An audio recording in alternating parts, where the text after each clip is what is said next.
सोचिए,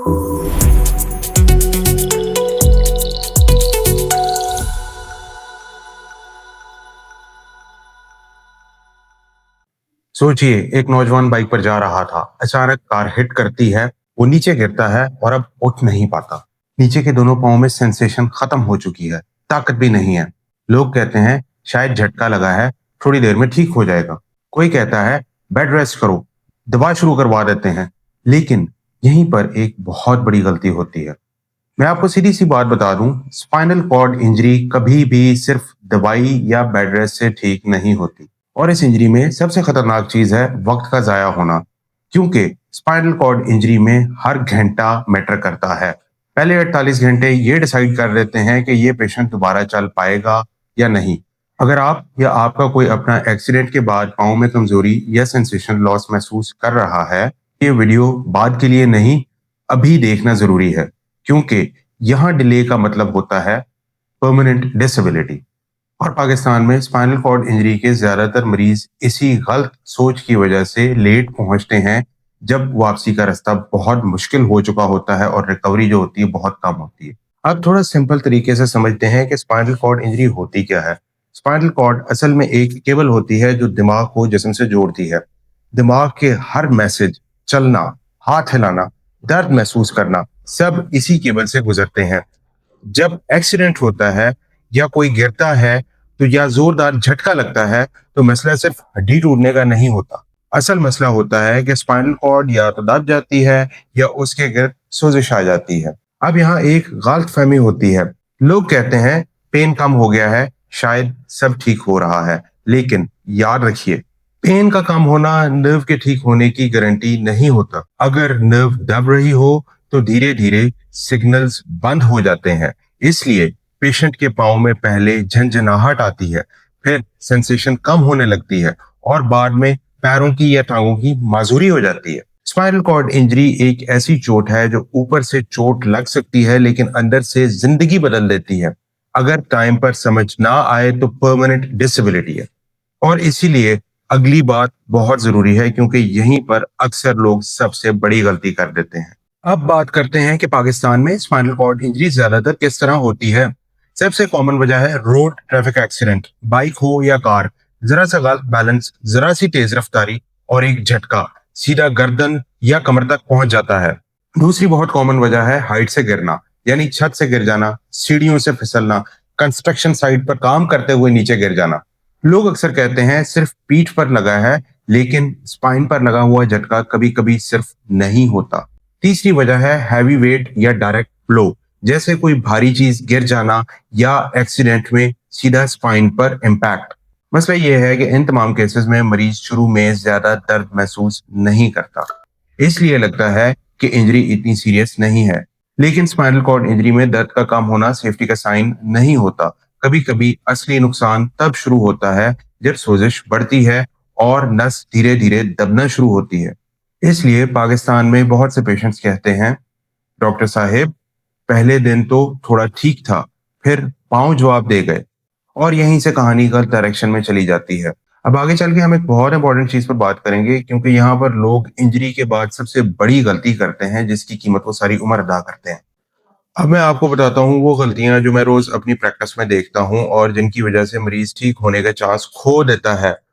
सबसे पहली गलती, मरीज को बेड पर सुला देना और कहना अब आराम करो, नर्व खुद ठीक हो जाएगी। याद रखें, स्पाइनल कॉर्ड इंजरी में बेड रेस्ट इलाज नहीं होता। अगर नर्व दब रही हो तो लेटे रहने से दबाव कम नहीं होता, बढ़ता है। दूसरी गलती, पेन किलर्स, इंजेक्शंस, स्टीरॉइड्स ये शुरू करा दिए जाते हैं बिना एमआरआई के, बिना स्पेशलिस्ट की ओपिनियन के, ताकि दर्द कम हो और वो समझते हैं कि दर्द कमी से चीजें बेहतर हो रही हैं। आपकी नर्व, आपका स्पाइनल कॉर्ड अंदर ही अंदर मर रहा होता है। तीसरी बहुत खतरनाक गलती, मसाज, बोन सेटर या किसी गैर ट्रेंड अताई के हाथों स्पाइन सीधी करवाना। मैं आपको सच बता दूं, जो नर्व बच सकती होती है ना, वो एक गलत झटके से हमेशा के लिए खत्म हो जाती है। चौथी गलती, वक्त जाया करते रहना। एक हॉस्पिटल से दूसरे हॉस्पिटल, एक दवा से दूसरी दवा, जबकि स्पाइनल कॉर्ड इंजरी में वक्त वापस नहीं आता। इसलिए बहुत से पेशेंट्स जब मेरे पास आते हैं तो कहते हैं, डॉक्टर साहब पहले थोड़ी कमजोरी थी, अब बिल्कुल हिला भी नहीं पा रहे। और ये तब होता है जब पहले 48 घंटे जाया हो चुके होते हैं। अब सवाल ये है कि अब अगर ये सब गलत है तो फिर सही क्या है और क्यों पहले 48 घंटे इतने क्रिटिकल होते हैं? यही चीज हम आगे चल के तफसील से डिस्कस करेंगे। अब आते हैं इस पूरी कहानी के सबसे इंपॉर्टेंट पॉइंट पर। स्पाइनल कॉर्ड इंजरी में पहले 48 घंटे क्यों इतने क्रूशल होते हैं?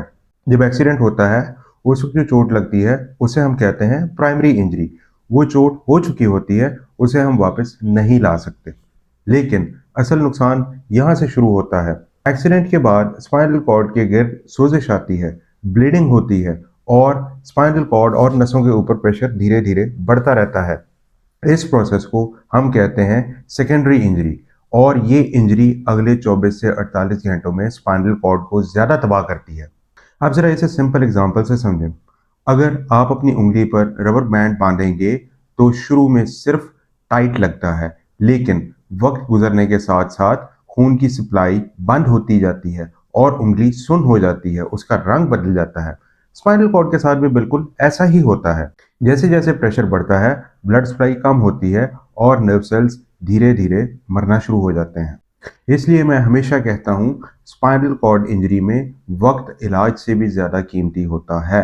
अगर पहले 48 घंटों में प्रेशर रिलीफ हो जाए, नर्व को ऑक्सीजन मिल जाए, जो सेल्स ज़्यादा डैमेज होते हैं वो बच सकते हैं। लेकिन अगर हम सिर्फ वेट करते रहें, दवा देते रहें, तो जब पेशेंट स्पेशलिस्ट के पास पहुंचता है तब बहुत सी नर्व्स ऑलरेडी परमानेंटली डैमेज हो चुकी होती हैं और बचाव के इम्कान कम होते हैं। और इसलिए अगला सवाल ये बनता है कि इस वक्त पेशेंट को मूव करना चाहिए या नहीं, क्योंकि ये एक गलत मूव बाकी बची हुई नर्व्स को भी ख़त्म कर सकता है।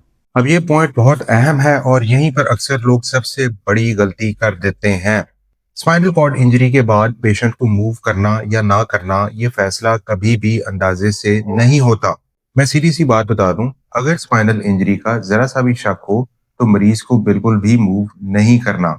उठाना, बिठाना, सीधा करना या कहना जरा चल के दिखाओ, ये सब चीजें बाकी बची हुई नर्व्स को भी खत्म कर सकती हैं। लोग अक्सर कहते हैं, डॉक्टर साहब हमने तो सिर्फ सीधा लिटाया था। लेकिन याद रखें, स्पाइनल कॉर्ड इतनी नरम और नाजुक होती है कि एक गलत झटका भी इनकम्प्लीट इंजरी को कंप्लीट पैरालिसिस में तब्दील कर सकता है। इसलिए रूल सिंपल है, गर्दन और कमर को सीधा और स्टेबल रखें। पेशेंट को लॉन्ग रोल के बगैर साइड पर भी मत करें। जब तक ट्रेन स्टाफ या एम्बुलेंस ना आए, मूवमेंट अवॉइड करें। अगर एम्बुलेंस अवेलेबल हो तो स्पाइनल बोर्ड और नेक कॉलर का यूज बहुत जरूरी होता है, और अगर ये सब अवेलेबल नहीं तो कम से कम मरीज को जहां गिरा है वहीं सीधा लेटा रहने दें।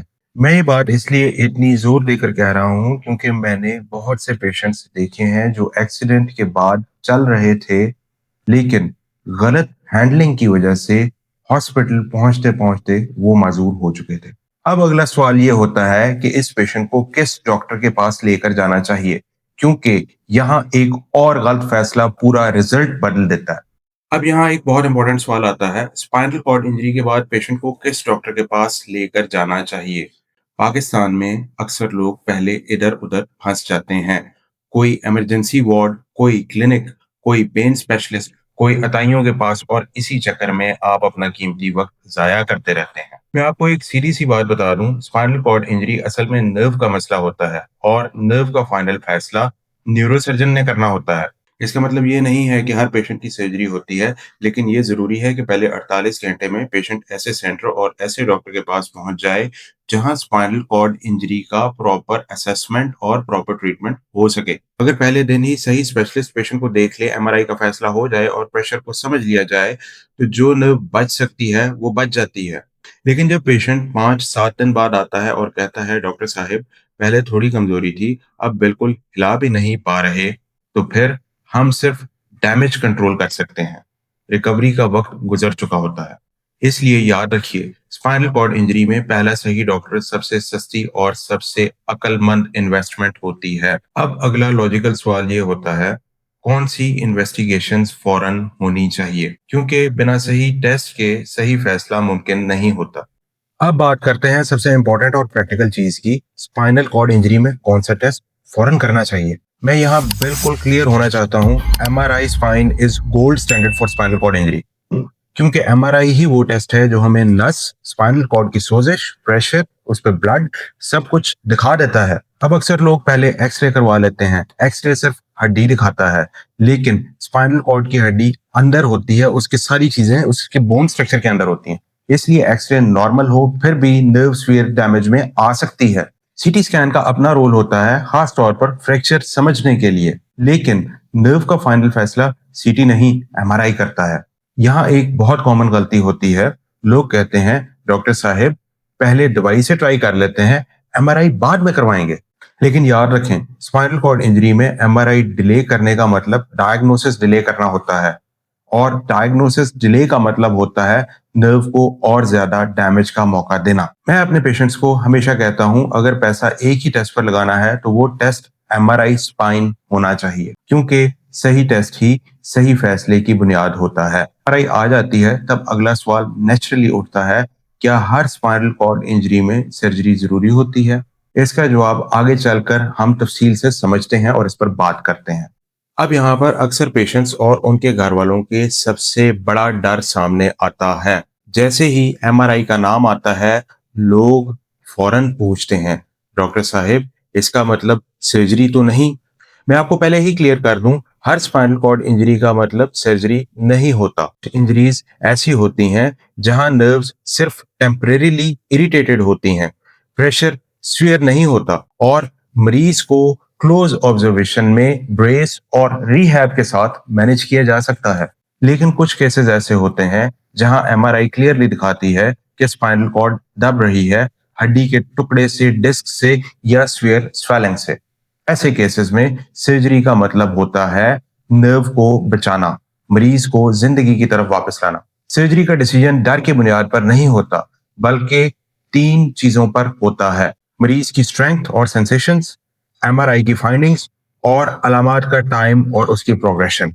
ये बात याद रखें, स्पाइनल कॉर्ड इंजरी में सर्जरी लेट करना सर्जरी से ज्यादा खतरनाक होता है। मैं बहुत से मरीज देखता हूं जो कहते हैं, डॉक्टर साहब हमने सर्जरी से डर के वेट किया कि शायद ठीक हो जाए, लेकिन जब वो वापस आते हैं तो नर्व वापसी की स्टेज से आगे जा चुकी होती है। इसलिए अगर सर्जरी एडवाइस की जाए तो इसका मतलब ये नहीं है कि सिचुएशन खराब है, इसका मतलब होता है कि अभी भी कुछ बचाया जा सकता है। अब अगली बात थोड़ी हैवी है, लेकिन इसे समझना बहुत जरूरी है। डिले का असल नुकसान क्या होता है और मरीज की लाइफ को वो कैसे इम्पैक्ट करता है। अब मैं आपसे वो बात करने जा रहा हूं जो कोई सुनना ही नहीं चाहता, लेकिन स्पाइनल कॉर्ड इंजरी में ये सच समझाना इंतहाई जरूरी होता है। स्पाइनल कॉर्ड के नर्व सेल्स दिमाग के नर्व सेल्स की तरह ही होती हैं, ये दोबारा ग्रो नहीं करती। जो नर्व मर जाए वो वापस नहीं आती। जब स्पाइनल कॉर्ड पर प्रेशर ज्यादा देर तक रहता है, ब्लड सप्लाई बंद होती रहती है और ऑक्सीजन ना मिलने की वजह से नर्व सेल्स मुस्तकिल तौर पर डैमेज हो जाती हैं। इस स्टेज पर चाहे सर्जरी भी कर दी जाए, हम सिर्फ स्पाइन को स्टेबल कर सकते हैं, लॉस्ट फंक्शन वापस नहीं ला सकते। इसलिए कुछ पेशेंट्स सर्जरी के बाद कहते हैं, डॉक्टर साहब ऑपरेशन के बाद भी पाँव नहीं चल रहे। और यहाँ ये बात भी समझना बहुत जरूरी है कि सर्जरी का काम नर्व को आगे की डैमेज से बचाना है। जो डैमेज हो चुका होता है वो बाजुकात ऑपरेशन के बाद भी ठीक नहीं होता। मैं बहुत दुखी दिल के साथ ये बात कहता हूँ, लेकिन ये रोज का एक्सपीरियंस है। जो पेशेंट पहले 24 से 48 घंटों में आ जाता है उसमें रिकवरी का चांस होता है। जो पेशेंट 1 या 2 हफ्ते के बाद आता है उसमें हम सिर्फ व्हील चेयर, फिजियोथेरेपी और लॉन्ग टर्म मैनेजमेंट की बात कर पाते हैं, उस पर हम कोई डेफिनेटिव रिकवरी का चांस नहीं देते। इसलिए स्पाइनल कॉर्ड इंजरी में डिले सिर्फ टाइम का लॉस नहीं होता, ये जिंदगी भर का लॉस होता है। और इसीलिए जो बात मैं आपसे अब करने लगा हूं वो बहुत अहम है, क्योंकि यहाँ पर हम बात करते हैं पैसे की। पैसा कहाँ जाया होता है और कहाँ लगाना चाहिए। अब एक बहुत सेंसिटिव लेकिन जरूरी बात करते हैं, पैसे की। पाकिस्तान में स्पाइनल कॉर्ड इंजरी का इलाज ज्यादातर मरीज खुद कराता है, सेल्फ स्पॉन्सर्ड। इसलिए गलत जगह पैसा लगाना सिर्फ वेस्ट नहीं होता, बल्कि रिकवरी को और डिले कर देता है। मैं बहुत से ऐसे मरीज देखता हूं जो कहते हैं, डॉक्टर साहब हमने पहले बहुत पैसा लगा दिया है। जब मैं पूछता हूं कहाँ लगा, तो जवाब होता है मल्टीपल क्लिनिक्स, रिपीट एक्सरेज, बेकार मेडिसिन, मोरे चढ़वाने वाले, अताई, मसाज, इंजेक्शन और कभी कभी हकीम या बोन सेटर्स के पास। यहाँ प्रॉब्लम पैसा खर्च होने का नहीं होता, प्रॉब्लम होता है कीमती वक्त जाया होने का। स्पाइनल कॉर्ड इंजरी में सबसे सस्ती चीज ये होती है कि पहले दिन ही सही स्पेशलिस्ट और सही टेस्ट करवा लिया जाए ताकि मर्ज की तशखीस और प्रॉपर ट्रीटमेंट हो सके। एक एमआरआई जो शुरू में महंगी लगती है, वो असल में मरीज को 2-3 हफ्तों की गलत इलाज, रिपीट विजिट्स और लेट सर्जरी के खर्चे से बचा लेती है। और जब पेशेंट लेट स्टेज में आता है तो फिर खर्चा सिर्फ सर्जरी तक महदूद नहीं रहता। Wheel chair, physiotherapy, catheters, pressure source, nursing care और सालों की डिपेंडेंट लाइफस्टाइल अब शुरू होता है जिसका खर्च आपने बेयर करना होता है। इसलिए याद रखें, स्पाइनल कॉर्ड इंजरी में सही जगह पैसा लगाना सबसे बड़ी सेविंग होती है, पैसे की भी, जिंदगी की भी। ये है कि अगर मरीज ऑलरेडी वीक है या माजूर हो चुका है तो क्या अब भी कोई उम्मीद होती है? इसका जवाब हम आगे चल के तफसील से डिस्कस करते हैं और मैं आपको समझाता हूँ। अब यहाँ पर अक्सर घर वाले बहुत घबराए हुए पूछते हैं, डॉक्टर साहब पेशेंट के पांव बिल्कुल नहीं चल रहे, क्या अब भी कोई उम्मीद है? इसका जवाब हाँ या ना में नहीं होता।